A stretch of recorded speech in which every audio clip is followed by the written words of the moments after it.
I am Deacon Larry, and this is Renewed.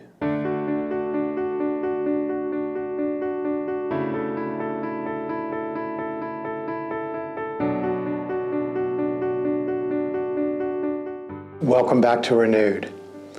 I was thinking about the early history of the church. Shortly after the last apostle died, John dies, and the church moves through a next 400, 500, 600, 700 years of reflecting on Christ, on reflecting on the scriptures.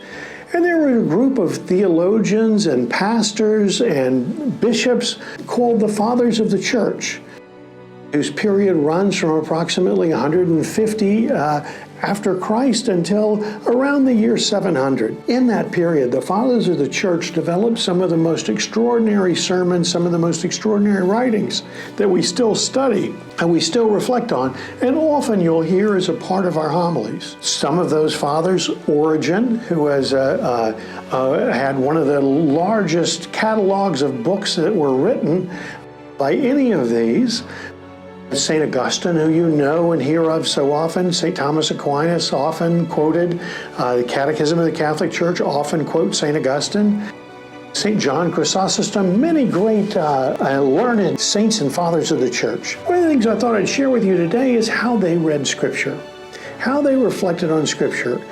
One of the things that they would do is certainly understand that we need to understand Scripture exactly how it's written. What's the story that it's telling us?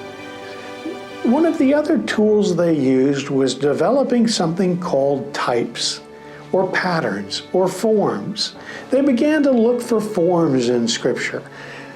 It's based on the notion, it's again from our Second Vatican Council documents as it was reflecting on Revelation, that the New Testament is hidden in the Old. And so if we read the Old Testament, we might see patterns that help to explain to us what's happening in the New Testament.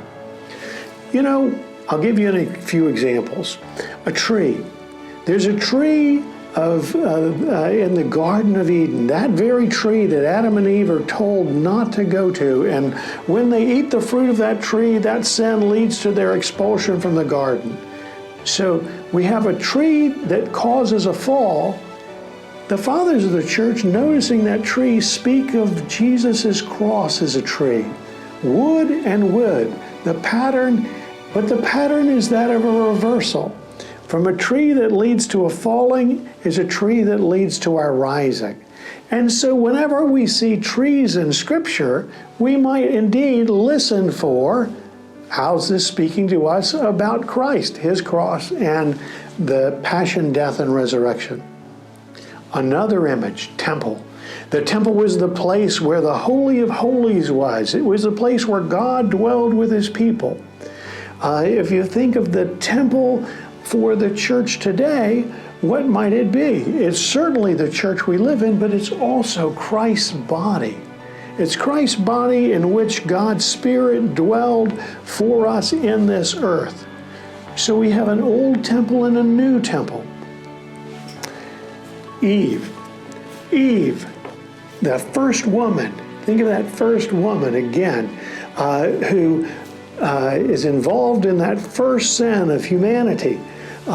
So the first woman of falling, and then we have Mary, who the Fathers of the Church describe very beautifully as the new Eve, who bears for us the Son of salvation. So from falling in sin to salvation, the old Eve and the new Eve. It's in value to us. It's important for us as we study Scripture to be able to look for the patterns in Scripture. Every one isn't in a catalog. You certainly can find lots of them in reading the Fathers of the Church, but this is an invitation for each of us to read the Church with a kind of fresh eye that allows God to continue to speak to us, as His promise is, that the Scripture is living Word for us today. So as you listen to the readings for this coming Sunday, I might ask you to think, what's the pattern that you see? What's the pattern that you hear? And what does it tell us about God's love and His salvation for us?